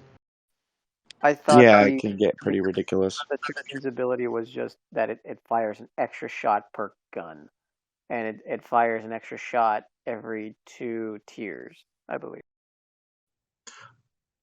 But getting back to server 12 here, I mean, we have the opposite of Days, which is Death's Apprentice, and the Can't stand that guy. I mean, here's the thing that really bothered me, because at the time I was on the coalition, and I was calling him out for this where I could in the peanut gallery of the Diplo server. Was he was going around to the other coalition and blowing up their zero node miners in their territory space, knowing full well that was against the established rules, and he feigned ignorance of just doing this stupidity. So, I mean, here's the thing: is like, if we're going to apply this to Days, I mean, let's apply it to the true, ass hattery. And the thing that was hilarious to me was I could just see his leadership and all of his commodores just like rolling over, be like, "What are you doing?" No, and no. and I'm telling you, and Gooch and Men's were laughing their ass off. and that's just, I mean, the kind of stuff that goes on. And I think a lot of it has to do with the rules that are in place, because the people who have spent a lot really don't have the license to go around and killing a lot of people, because people's bubble management is pretty good on the server. But I mean, that's just, one of these issues. And a really big shout out to every team's Diplo team, like Byrd and Lexie. They have to deal with all of this stuff happening, and they don't have anything to do with it. They have to take other people's problems into this room and try to iron it out and not throw their teammates under the bus, which I think is a very unique skill to have. I can tell you from experience, it is very difficult at times, but it's doable. Just speak your mind, and sometimes you just got to back your people even when they're wrong, which sucks, but that's just what it is. You got to take care of your own. I just had to do that because we were in a territory fight last night, in fact.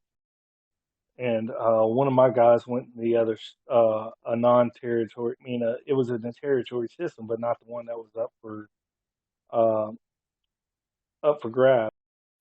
And he went in clearing miners and everything instead of hitting bases. Well, he was just doing what some of the other coalition's players had done before, and I pointed that out. But I didn't. I said, "Look, I'll fix it, but just be aware that this is happening on the other side as well." So I got a question on that note. Do you guys still have territory battle? We had one last night. The reason I ask is because I think on our server we're all kind of set in our territories, or at least the top major alliances, and then the other guys, they're now doing a reshuffle, just to get different particles. But we haven't, maybe except for one recently, we don't really have any more territory battles, simply because I think it's a credit to everybody on our server who's kind of like, all right, we agree to stay out of each other's corners, and then we can rotate players for particles, and you guys can rotate territories, and so I think for the most part we've kind of set schedules for when people are going to rotate for what. Well, we So actually just had a major upset, because that was the status quo for a while. But then GM took advantage of ZRO, who couldn't really corral their players for defense whatsoever. And they had about 5 territories, and really good territories. And and they just wiped them out. It's just simply because their players were so disengaged from territories that they're like, I'm not going to send my ships to get blown up.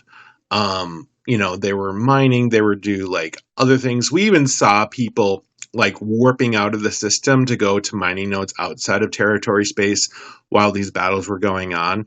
And their allies were like trying to put up so much of a fight for them, and they were just so completely disengaged. And so I think that's another thing a lot of people are feeling too, is that constant tiresome of unending struggle over territories.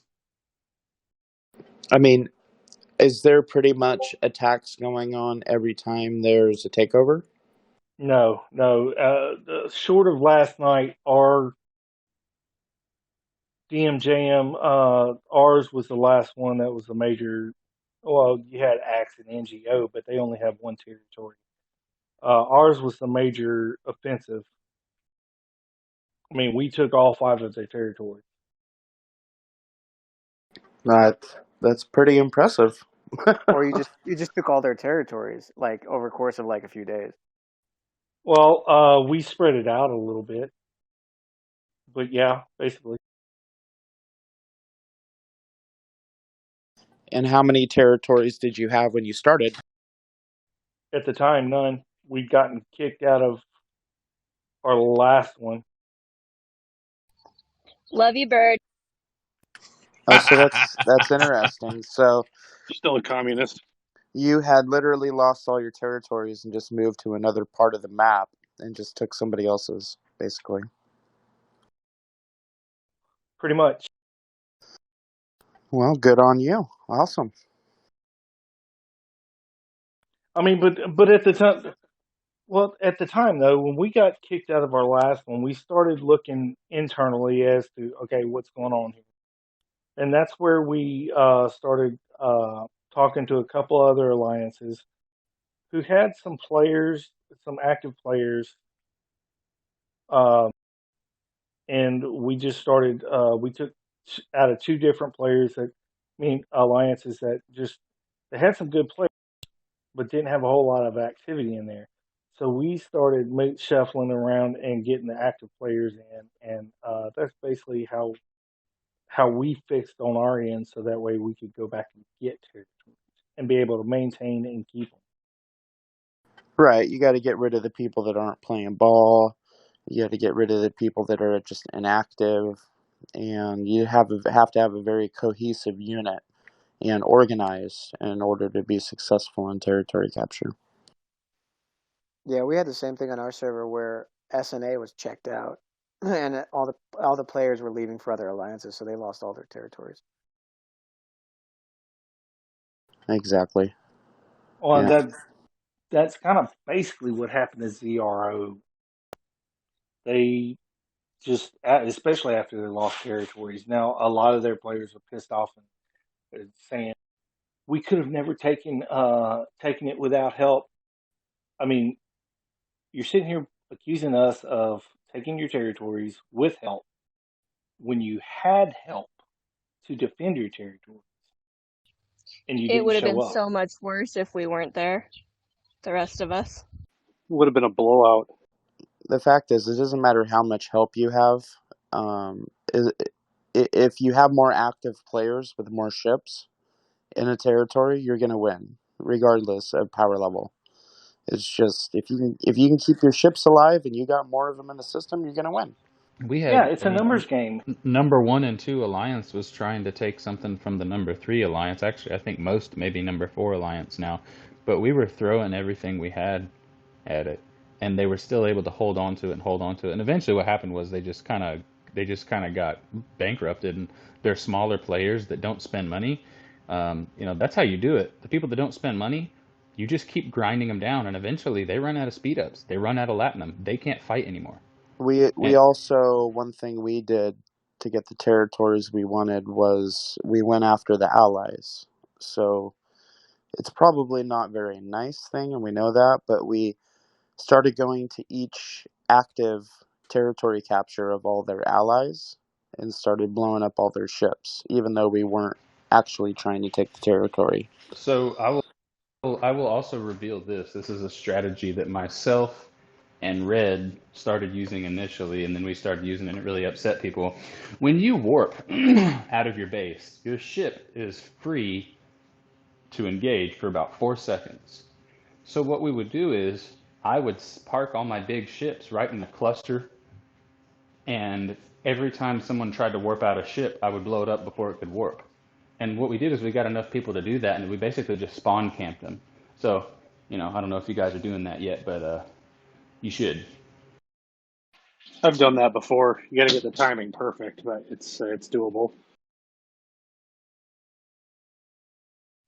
I helped out on one of those occasions. It was because they were trying to warp out their Rialtas and their Orion Corvettes and stuff, and so you just sit there and just blow them up as they come out. Yeah, on our server, the thing with territory capture is the people that don't have big ships, they use small, fast ships, and they fly around the system as fast as they can. If they get blown, it doesn't cost them anything. All they got to do is warp back in. But it was semi-effective. The problem is when you have enough people in there and just blowing them up one after the other, they just can't bring them in fast enough, So if you have a lot of support from your allies, And the lag. yeah, the lag. Oh my god, the lag was awful. Did you guys experience that on your server? Tons of lags during TC. All the time whenever there's a big battle. Yeah, That's it the got to worst. the point on our server where you literally couldn't target anybody. So it became a rush to see who could get the most ships in there because nobody could target anybody. So it just became this flood of ships, and it became whoever had the most ships in the system, regardless if you had the ability to blow them all up or not. You couldn't target them because you target a ship, and it would be actually halfway across the system, and then you're not going to catch up. Does anyone know So of any Hey, servers where they enacted rules where the only participants were people that were actively trying to take it, like you couldn't have allies in there? I've heard there were a couple of servers that did that. I know ours tried to. Guys, I'm sorry. I've got to get off here. I just wanted to let y'all know. I appreciate you having me on. Thanks for coming, Byrd. I appreciate it. All right, you guys have a good communist. one. Pineapple lover. Have a good one, All right. guys. Thanks, Byrd. I have. You guys have any more questions for our fabulous server 12 folks? not that I can think of at the moment. Nah. You guys want to promote your server a little bit? Talk about how awesome it is. Except for Pirate Riker, he's like, I'm a pirate. I'm gonna get everything. I takes the booty because I likes the booty, both cargo and otherwise.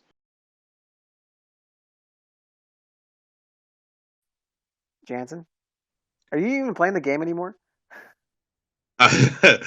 I've gone inactive. I really want to see the mess that TNG is going to be. So I'm like bubbling. I keep on going in and I buy a 7-day bubble and I'm like good to go.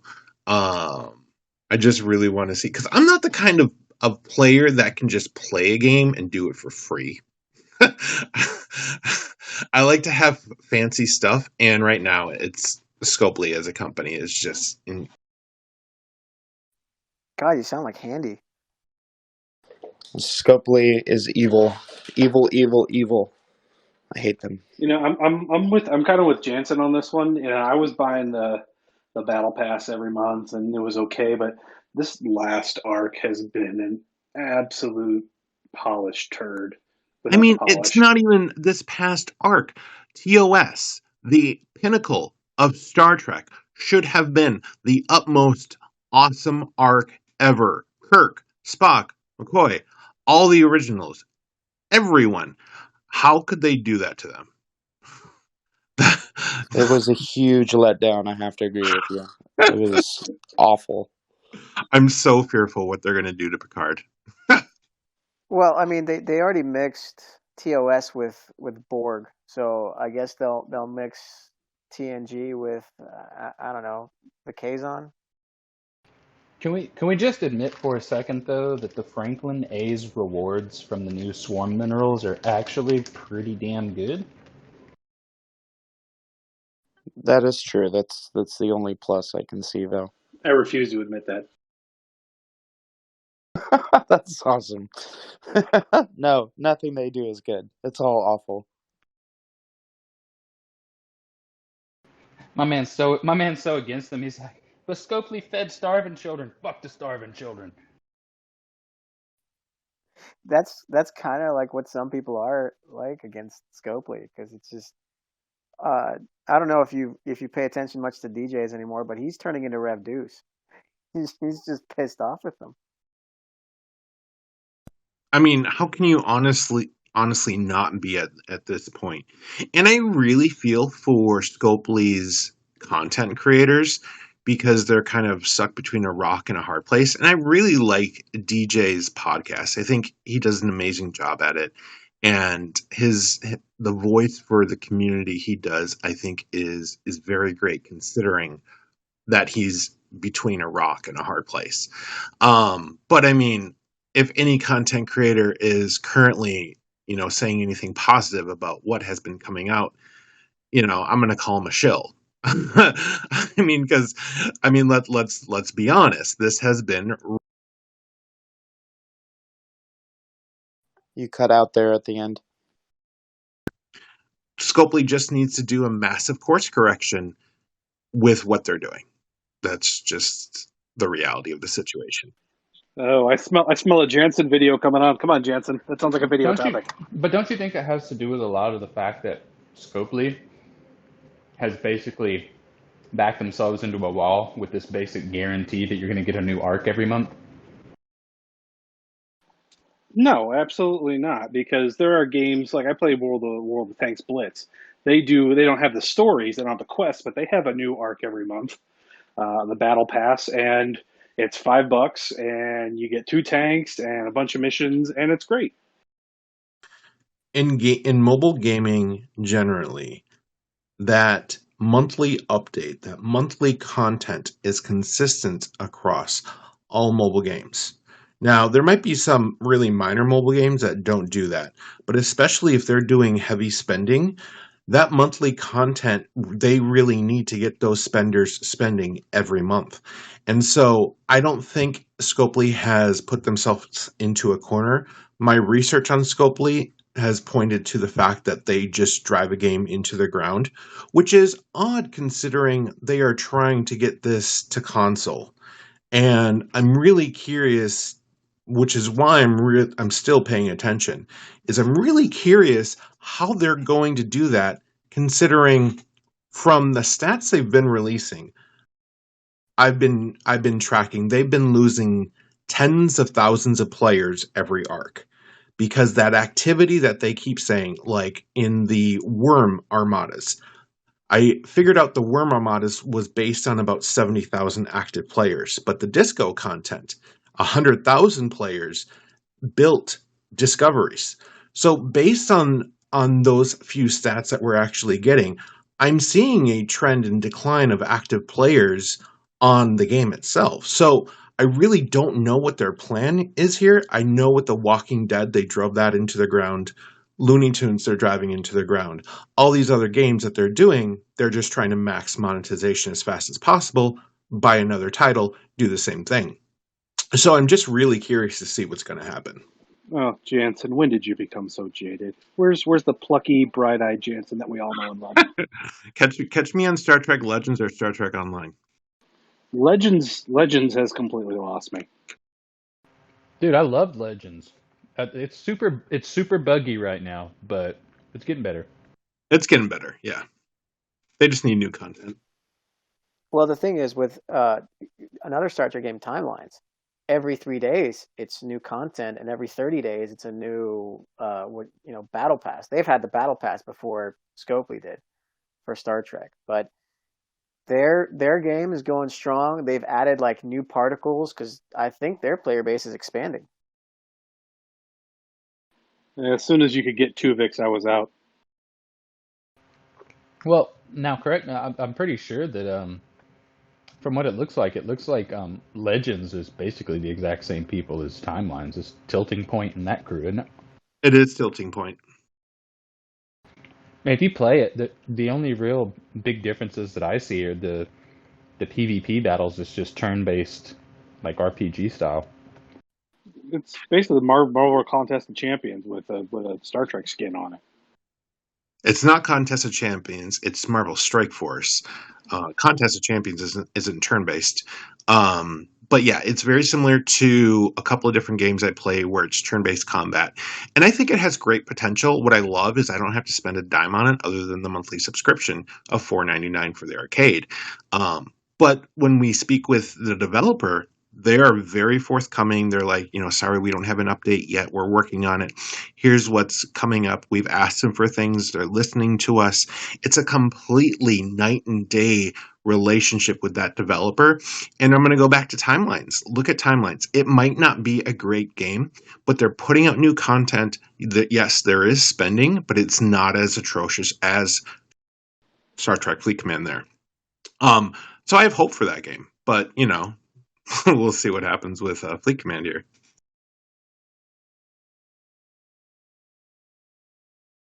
I don't see Fleet Command lasting forever. I think the player decline will keep increasing as they keep driving that nail into the coffin with each arc they release. I don't see this game lasting forever. Well, they're focusing on monetization as opposed to gameplay, whereas other games are focused on gameplay and then you can buy stuff into it. Right. They need to switch it up. They are too heavy into the monetizing and it's turning a lot of people away. Here's the thing. If you do monetization correct, you can have an incredibly profitable game. Look at Jensen Impact. Jensen Impact was such an amazing game developed, and the monetization is in there. It's making, I want to say, 200 million, I think the last I saw, for every quarter, or maybe it was every month. And now they released it for PlayStation 4 on platform because it truly should be a platform game. It's just impeccable development on that game. But you can do it really well and build up your player base so that they follow you over onto a console. But if you do this type of monetization with crap content, you're going to lose those players, which we're currently seeing right now happening. I think what perfectly encapsulates the Scopely way of doing things is in the TOS arc during the missions. Did anybody have the pictures when you're doing the missions? All we had was the little loading screen for all the TOS characters. They didn't bother fixing it until after the fact. Am I the only one that just keeps auto clicking the screen just so I can hurry up and get the rewards and get it over with? Oh Yeah, no, I I pretty don't. I much don't. I skip don't listen to it everything. at all. Actually, I agree with you. I haven't done any of the missions. I skipped it on this last arc. I did the missions, but I'm not paying attention to any of the, any of the writing or anything. I'm just like click, click, click. Give me the next thing to blow up. Give me the next place to go. Give me the next, thing to donate. Because all their missions have the same flavor. It's go somewhere and kill go kill this. Go donate this. Travel here. Return to base. That's every single mission, every single arc. That's what they do. They have no different I love, missions. I love how they put in the return to base to make the missions take longer. Yeah, which if you're smart, you just keep one ship in base and out, in, done, move on. Oh yeah, for sure. Yeah, I'm pretty sure most people play it like that. Yeah, every time there's a mission arc, I'll leave one ship at home. I'll send the disco bouncing around, and I'll park my auger or my enterprise somewhere around level 39, 40 zone. So that way, when they say kill 10 whatevers, it's guaranteed to be there, and then I just kill 10 whatevers. I can't remember, but in the last mission chain, there was a thing where I'm not a 38 or 39, so and it said go to level 42 space or something like that, and then the next day it was done for me by Scopely in their update. And I'm just like, oh, okay, I guess I can Yeah, finish the mission now. yeah, that was it. It sent you into dark space for something, and everyone was like, "We'll just archive it. You'll get to it eventually." And I think they realized that a good majority of their people are not dark space ready. So they were just people, and seeing an unfinished mission during an arc is just kind of shitty. Well, I still got one of those left with the that side mission. I like to call it the whale side mission, where you got to kill like 5 to 7 million ships. I'm like, yeah, I'll get to it. Yeah, that one's still sitting in there, but it just speaks to the problem that Scopely has, is that they're not like Jansen said, they just want to monetize everything, so they just constantly push the bar higher, higher, higher, but they don't realize that people, if you want to do like a mission, like the missions that we all had during non arcs, you want to have that up out of the way because you want to push people to move. That's fine, but during an arc, people should be able to finish those missions. So if you by putting the last target of 5 million ship, a lot of people aren't going to be able to, especially on our server, a lot of people aren't going to be able to complete that, and they're just going to stare at that mission and stew. So it's funny. We spend a lot of time talking about our differences in servers and ROEs and Care Bears and Law and Order, but we can all come Dun in dun. agreement where we can be like, "Fuck you, Scopely." Yes, I think that is the one topic that most everybody could get around, is that Scopely is just a bunch of douche nozzles. And biggest that's one of my biggest sayings, like, hey, let's figure this out, let's get along, because honestly, fuck Scopely. You know what I mean? I think that's something we can all get behind, and I think that's a main reason a lot of people should come to the table and talk and work out the differences, because the the more conflict we have with our fellow players, the more Scopely wins, and that's just fact. Yeah, see, but on our server, it's, well, fuck Scopely, and then 2 seconds later, we stare at each other and go, yeah, fuck you too. And that sucks, because Yeah, it's like, that fuck sucks. Scopely, but you are a close second, so sit on an iron fence post and rotate.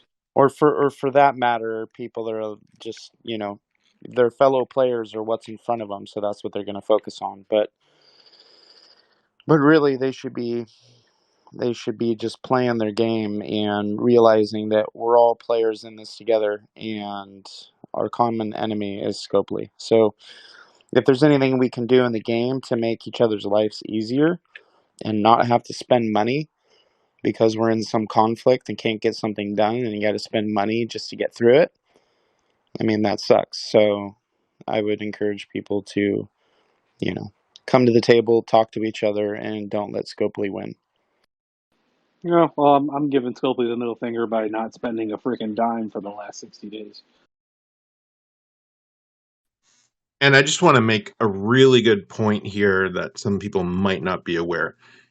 If you are playing content that on Star Trek Fleet Command that you don't like, you're just doing it for the measly droppings of rewards, you are telling Scopely, that's an amazing event, keep doing more of that.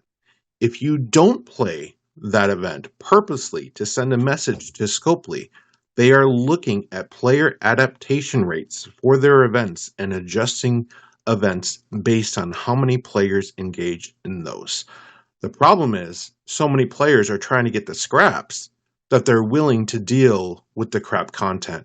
And I honestly believe that is one of the biggest problems that I've been trying to get out to players. And they keep playing these events. But if you stop playing the event, Scopely will stop and will actually listen to you. I know that for a fact. You know what? There is one force that is greater than the fuck Scopely, and that is Riker's OCD. And, I understand that a lot of the people are still doing it because they would rather get the table scraps than nothing at all. So they're doing the events anyways. But a lot of these, like, leaderboards and whatnot, like, I've tried talking to my fellow players, and I'm like, hey, let's just decide who among us We want to win this one. Like, why? Like, we literally have people that each player in the top 10 on some of these leaderboards for like ship skins will drop $500 on the freaking event, or maybe even more, just to try and win. And we're basically just telling Scopely we want more of that. Hey, Scopely, we want to overpay for this fucking garbage content. Please give us more. And like, nobody gets it. I won the Vidar skin and I didn't spend a cent. Well, I wish our server was like that, because it is not. Everybody spent a bunch of money, and we had our local whales just telling Scopely, yay, you did a great job. Yeah, I didn't participate in any of that because, well, fuck them. It's my level, it's not the server. Right, because they're all level blocked, so if you All right, don't she's have a whole 28, lot don't of forget. competition. Right, so she didn't have a ton of competition in her bracket, so therefore, ergo, she won. Which is great. Lexie is the best little fish. But see, I'm level 49, so of course I get grouped in the 42 to 49 bracket, and we're all a bunch of tryhards. We just can't help ourselves. All right, gang. Anything more? Server 12? You want to last thoughts, or all yours? I would just like to close with this final thought. Fuck Scopely, thank you. I'm shocked you didn't say pineapple doesn't belong on pizza. Well, I mean, I think we covered that topic, Lexie. Thank you. That's awesome. And the offer still stands, guys. If you want to try to loosen up your rules a little bit, feel free to invite all your leadership on here, and we can have a nice little powwow and talk about pineapples and how much Riker loves them. God damn it, I hate you all. All right, guys. I appreciate you guys being here. Lexie, Jansen, Riker, Byrd, and I hope you take me up on the offer. All right, guys. This has been Trek Talk with Tech and Kirk. I'm TechMan16. And I like pineapple. Praise be to the giant Eggy. And I hate pineapple. And we'll see you guys next time.